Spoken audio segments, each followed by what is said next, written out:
नमस्कार मित्रों, आज हिंदी की इस कक्षा में हम लोग हिंदी वर्णमाला के प्रैक्टिस सेट को देखेंगे।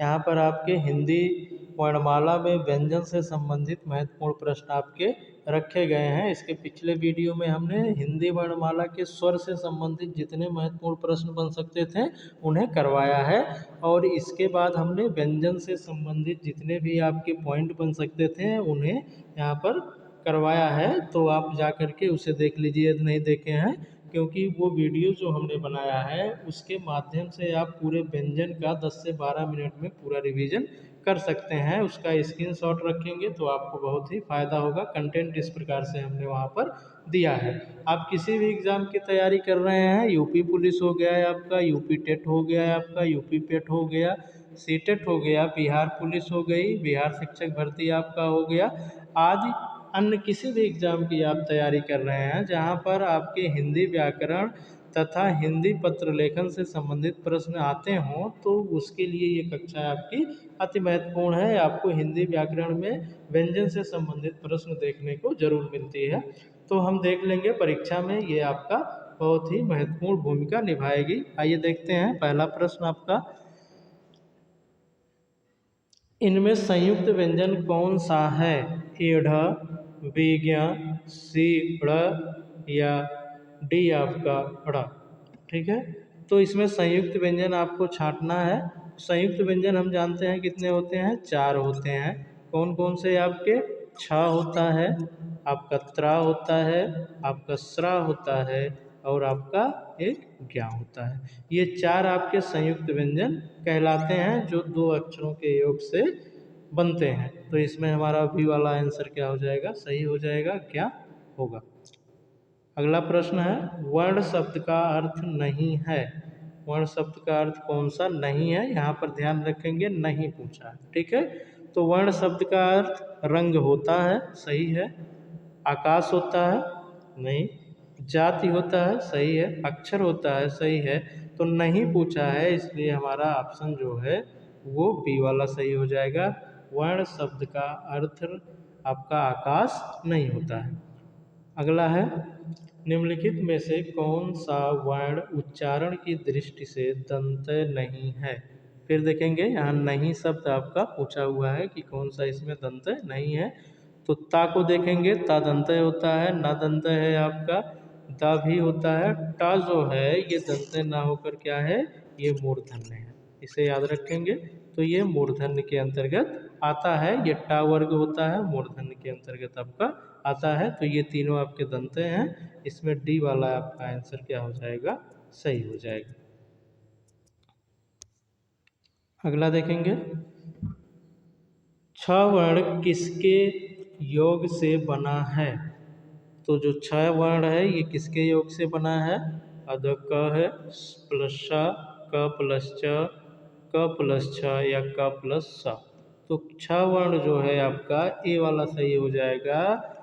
अद क प्लस स के योग से बना है। ठीक है, अर्ध का हो जाएगा और सा हो जाएगा आपका। ये जो सा है ये मूर्धन्य सा आपका कहलाता है। तो इसके योग से ये आपका बना हुआ है। तो इसमें देखेंगे, कभी कभी प्रश्न पूछता है आपका कि छ को हिंदी शब्दकोश में रखने पर किस वर्ण के बाद रखा जाएगा? तो याद रखेंगे, इसे का वर्ण के बाद रखा जाएगा। ये भी आप लोग याद रखिएगा। हिंदी शब्दकोश में छ को कहाँ पर रखेंगे? तो छ को हम लोग का वर्ण के बाद में रखते हैं, इसे याद रखिएगा। अगला है, निम्नलिखित में कौन टा वर्ग नहीं है? टा वर्ग के अंतर्गत कौन नहीं आता?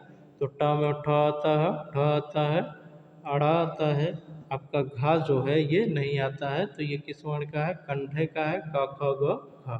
तो यहाँ पर डी वाला आपका सही हो जाएगा। अगला है, य र ल व किस वर्ग के व्यंजन हैं? तालव्य, बी ऊष्म, सी अंतस्थ, डी आपका उष्ठ। तो या र ल व ये 4 वर्ण आपके क्या कहलाते हैं? अंतस्थ व्यंजन कहलाते हैं। तो इसे अंतस्थ हम लोग कहेंगे। अगला है, हिंदी वर्णमाला में व्यंजनों की संख्या है 32, बी 34, सी आपका 33, डी आपका हो गया 36। तो हिंदी वर्णमाला में व्यंजनों की संख्या कितनी है? तो व्यंजनों की संख्या हम लोग देख लेते हैं।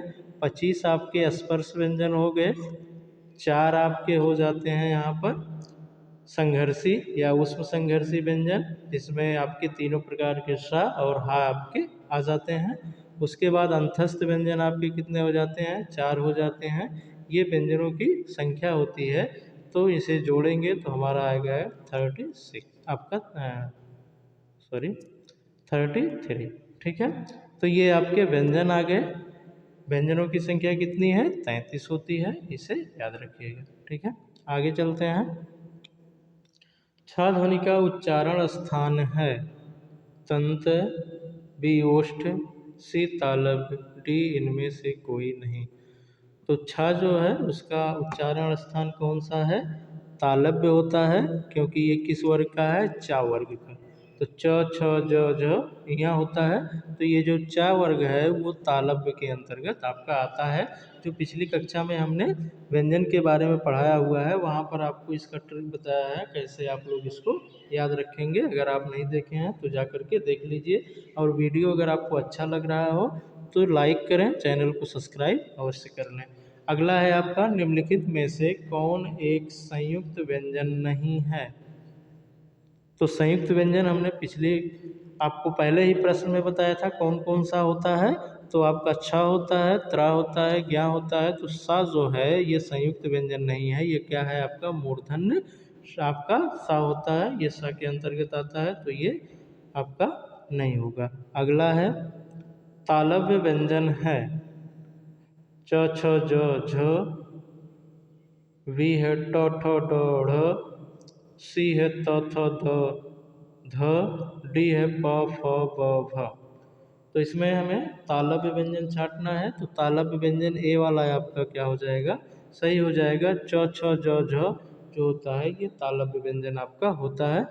टा ठ ड ढ की बात करेंगे तो ये आपका मूर्धन्य हो जाता है। ता था द ध न ये दंत्य हो जाता है। पा फा बा फा मा ये आपका ओष्ठ हो जाता है। तो इस प्रकार से आप लोग याद रखिएगा। अगला देखेंगे, प्रयत्न के आधार पे ला किस प्रकार की ध्वनि है।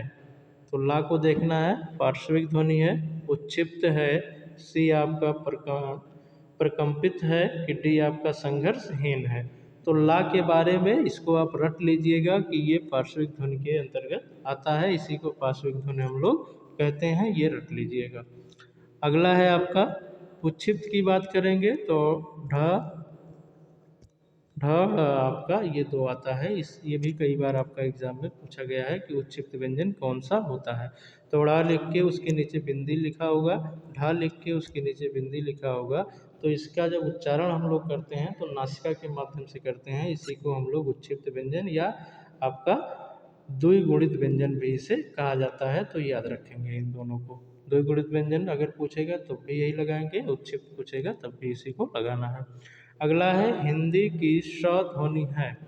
तो आपका जो स है वो कैसी ध्वनि है या इसका कहाँ से होता है, तो मूर्धन्य है, बी तालव्य है, सी ओष्ठ है, कि डी आपका दंत है।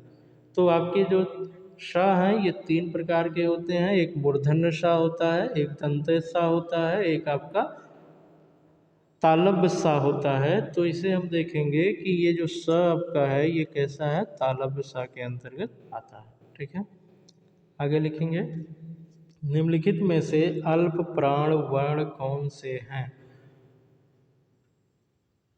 ठ ढ, बी क ग, सी फ भ, डी थ ध। कौन से आपके इसमें अल्प प्राण व्यंजन या वर्ण हैं। तो अल्प प्राण किसे कहेंगे हम लोग, जो भी आपका स्पर्श व्यंजन होता है उसका पहला, तीसरा और पांचवा वर्ण जो है ये अल्प प्राण आपका कहलाता है। तो इसमें देख लीजिए पहला और तीसरा या पांचवा कौन सा आता है। तो ढ को देखेंगे ये आपका दूसरा हो गया। ठीक है, ये नहीं हो जाएगा, जब दूसरा मिल गया तब नहीं होगा, क्योंकि ट ठ ये आपका ट ठ ठ दूसरा आ गया, नहीं होगा। ठीक है, का आपका पहला होता है, ये हो गया। का के बाद ख आता है, फिर ग आता है, तो ये ग आपका तीसरा हो गया। तो ये बी वाला हमारा क्या हो जाएगा, सही हो जाएगा। इसको देखेंगे प फ, तो ये दूसरा हो गया, नहीं होगा। आपका त थ ये भी दूसरा हो गया, तो नहीं होगा। तो इस प्रकार से हमारा कौन सा सही हो जाएगा, बी वाला यहाँ पर सही हो जाएगा। तो बी आंसर यहाँ लगा देंगे। अगला है आपका, स्थान के आधार पे बताइए कि मूर्धन्य व्यंजन कौन से हैं। मूर्धन्य व्यंजन के बारे में बताना है। तो मूर्धन्य मतलब जीवा जो है वो मुंह के ऊपरी भाग में जाके टकराती है, वही मूर्धन्य कहलाते हैं। तो जो आपका ट ठ ड ढ ये हैं, ये मूर्धन्य व्यंजन के अंतर्गत आते हैं। तो जिसमें ये मिल जाएगा वही आपका हो जाएगा। तो पहले में ही है हमारा वो मूर्धन्य के अंतर्गत अ और ढ वो आ जाएगा। ठीक है। अगर प फ की बात करेंगे ओष्ठ्य हो जाएगा। क ख ग घ ये आपका कंठय हो जाता है। च छ ज झ ञ ये आपका तालव्य हो जाता है। तो ये आपका पहला वाला यहाँ पर सही हो जाएगा। अगला है, स स ह कौन से व्यंजन कहलाते हैं। स्पर्शी व्यंजन है, प्रकंपित व्यंजन आपका प्रकंपी व्यंजन है, या इसे प्रकंपित बोलते हैं, तो याद रखेंगे। स्पर्श या संघर्षी व्यंजन है या संघर्ष व्यंजन है। ठीक है। तो ये जो आपका स है, स और ह ये स्पर्श संघर्षी व्यंजन आपके कहलाते हैं। ठीक है। संघर्षी भी आपसे पूछ लेता है तो इसे ऊष्म संघर्षी भी कहेंगे। तो ये याद रखिएगा, संघर्षी, ऊष्म संघर्षी, स्पर्शी। ठीक है, ये सब इसी के अंतर्गत आएगा। अगला है, वह कौन सा व्यंजन है। ऊष्म व्यंजन है, महाप्राण है, अंतस्थ है, आघोष है। तो वह जो है वो अंतस्थ व्यंजन आपका है, इसके पीछे हमने इसको बताया है। अगला है, कौन वर्ण ओष्ठ्य नहीं है। माँ, अ, उ, बा। तो ओष्ठ्य व्यंजन के अंतर्गत आपका प फ ब भ म। तो ये तो ओष्ठ्य में आ जाएगा, ये भी आ जाएगा। अब हम लोग स्वर की बात करते हैं तो उ जो है ये ओष्ठ्य स्वर आपका कहलाता है। अब बच गया कौन सा है आपका, बी वाला बचा आ। जो आ होता है ये आपका कंठ है। ठीक है, ओष्ठ्य नहीं है, ये कंठ है। आ जो है आपका वो कंठ से निकलता है, तो याद रखेंगे। अगला है, ऊष्म व्यंजन कौन सा है। ह, ल, म, च। हमने आपको बताया कि ऊष्म व्यंजन आपके कौन कौन से हैं। आपका श, आपके तीनों श और ह, ये चार वर्ण जो हैं वो ऊष्म व्यंजन आपके कहलाते हैं। तो ह आपका क्या हो जाएगा, ऊष्म व्यंजन हो जाएगा। अगला है आपका, अंतस्थ और ऊष्म में कितने वर्ण होते हैं। अंतस्थ और उसमें कितने वर्ण होते हैं, ए 4, बी आपका 6, सी 8, डी आपका 9। ये आपका एग्जाम में 2-3 बार पूछा गया है। तो अंतस्थ में कितने होते हैं, 4 होते हैं। उसमें में कितने होते हैं, 4 होते हैं। अभी बताया अंतस्थ में 11 अलावा उसमें आपका स, श जो होता है और हा ये आपके उसमें आते हैं। तो 4 + 4 मिला के कितने हो गए, 8। ये आपको लगाना है, ध्यान देना है कि दोनों में मिला के कितने होंगे, 8 होंगे। आगे है, कौन सी ध्वनि महाप्राण नहीं है। तो महाप्राण के लिए शर्त क्या है कि जो भी स्पर्श व्यंजन है उन व्यंजनों का दूसरा और चौथा वर्ण होना चाहिए, वही महाप्राण आपका कहलाएगा। और या तो आपके सा हो, ठीक है, ये आपका जो उस व्यंजन हो वो हो। तो देखेंगे इसमें दूसरा कहाँ पर मिल रहा है, पहले में ही हमें मिल रहा है। क के बाद क्या आ जाएगा, खा। बी को अगर देखते हैं त थ द ध, आपका पूछा है नहीं है तो ये आपका हो जाएगा, ये चौथा हो गया। ठीक है। आगे है त ये पहला हो गया, था ये दूसरा हो गया। तो ये भी आपका महाप्राण है। तो महाप्राण नहीं है तो सी वाला आपका क्या हो जाएगा, सही हो जाएगा। महाप्राण के लिए 2 और 4 आपका होना चाहिए। तो यहाँ पर त ये पहला हो गया, यही आपका सही हो जाएगा। अगला है, काकल्य वर्ण कौन सा है। तो ये आपका एग्जाम में पूछा हुआ है। काकल्य वर्ण हम किसे कहते हैं, तो इसे रट लीजिएगा, हा को काकल्य वर्ण आपका कहा जाता है।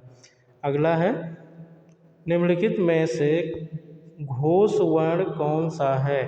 अब घोष या साघोष ये 2 प्रकार के आपके वर्ण होते हैं। घोष हम लोग किसे कहते हैं, जो भी स्पर्श व्यंजन आपके हैं उनके 3, 4 और 5 वे वर्ण जो हैं आपके तीसरे, चौथे और 5वें वर्ण को हम क्या कहते हैं, घोष कहते हैं। पहले और दूसरे को क्या कहते हैं, आघोष कहते हैं। आघोष का मतलब जिसके उच्चारण में केवल हवा बाहर निकलती है। साघोष का मतलब हवा रगड़ते हुए क्या करती है, बाहर निकलती है। स्वर तंत्रिकाएं जो होती हैं वहाँ पर कंपन होता है, ये दोनों में अंतर है। तो कहा है घोष वर्ण कौन सा है, तो मतलब आपका 3, 4 और 5। 3, 4 और 5 पे जो आएगा, एक लिख दिए थे यहाँ पर, 3, 4 और 5वें स्थान पे जो आएगा वो आपके इसके अंतर्गत, घोष के अंतर्गत आएगा। तो देख लीजिए, चा ये आपका पहला आ रहा, नहीं होगा। का आपका पहला वर्ण है, नहीं होगा। टा आपका पहला है, ये नहीं होगा। डी आपका जा जो है वो तीसरा वर्ण हो जाता है, च छ ज। ठीक है, तो ये आपका आंसर हो जाएगा। आगे देखेंगे, वर्णमाला में नवीन विकसित ध्वनियाँ कौन सी हैं। नवीन विकसित ध्वनियाँ बताना है, ख, ग, त्र, ज्ञ, म, ड़। निम्नलिखित में से कोई नहीं। तो आप याद रखेंगे कि नवीन विकसित या आपके उर्दू से आगत ध्वनियाँ ये आपकी ख और ग होती हैं, जहाँ पर ये नुक्ता आपका लगा होता है। ख ऐसे लिखेंगे और यहाँ पर एक बिंदी लगाएंगे, ये आपका कहलाएगा नुक्ता। ठीक है, तो ये हिंदी में नवीन विकसित ध्वनियाँ आपकी कहलाती हैं, इसी को आगत ध्वनियाँ भी कहते हैं। तो ये आप लोग याद रखिएगा, प्रश्न कई बार ये पूछा गया है। हिंदी के जिन वर्णों का उच्चारण करते समय केवल श्वास का प्रयोग किया जाता है, उन वर्णों को क्या कहते हैं। हमने कहा कि केवल श्वास का प्रयोग किया जाता है, तो केवल श्वास कहाँ पर होता है, आघोष में होता है। पिछले आपको प्रश्न में हमने बताया। ठीक है, साघोष में श्वास के साथ साथ स्वतंत्र आपकी जो भी स्वर तंत्रिकाएं हैं उनमें क्या होगा, कंपन होगा, इसे याद रखेंगे। अगला है आपका, हिंदी वर्णमाला में ऊष्म व्यंजन कौन से हैं। तो ऊष्म व्यंजन कौन से कहलाते हैं, तो ऊष्म व्यंजन आपको बताया गया कि आपका स, श, स, ह, ये ऊष्म व्यंजन के अंतर्गत आते हैं। आगे है आपका, प, फ, ब, भ, म आदि का उच्चारण किस से होता है। तो दंते से होता है, ओष्ठ से होता है, तालब या कंठ। तो प, फ, ब, भ हमने कई बार आपको बताया कि ये कैसी ध्वनियाँ हैं, ओष्ठ ध्वनियाँ कहलाती हैं। तो ओष्ठ से इनका उच्चारण होता है। अगला है, रा व्यंजन कहलाता है उच्छिप्त, पार्श्विक, सी ऊष्म, डी लुंठित। तो रा जो है वो रट लीजिए आप लोग, लुंठित व्यंजन आपका कहलाता है। उच्छिप्त में क्या होता है, ड, ढ हमने बताया, ढ, ढ जो होते हैं ये आपके उच्छिप्त व्यंजन कहलाते हैं। ठीक है, ड, ढ। अगला है आपका पार्श्विक व्यंजन, इसमें इसके अंतर्गत ला आता है आपका ऊष्म व्यंजन, जान रहे हैं तीनों प्रकार के सा और हा। लुंठित व्यंजन में रा आपका आ जाएगा। आगे चलते हैं, निम्नलिखित में से कौन सा वर्ण उच्चारण की दृष्टि से दंतय नहीं है। तो दंतय कौन सा नहीं है, ता आपका दंतय होता है, ना होता है, त, थ, त भी आपका होता है। टा देखेंगे तो ये दंतय नहीं है, ये कहाँ पर आएगा, मूर्धन्य के अंतर्गत आएगा। अगला है, निम्न में से कौन सभी महाप्राण वर्णों, यहाँ वर्गों लिखा गया है, वर्णों वाला वर्ग है, तो यहाँ वर्ण होना चाहिए। ठीक है, तो वर्णों वाला आपका कौन सा वर्ग है, देखेंगे महाप्राण पूछा हुआ है। महाप्राण किसे हम लोग कहेंगे, तो हमने कहा कि 2 और 4।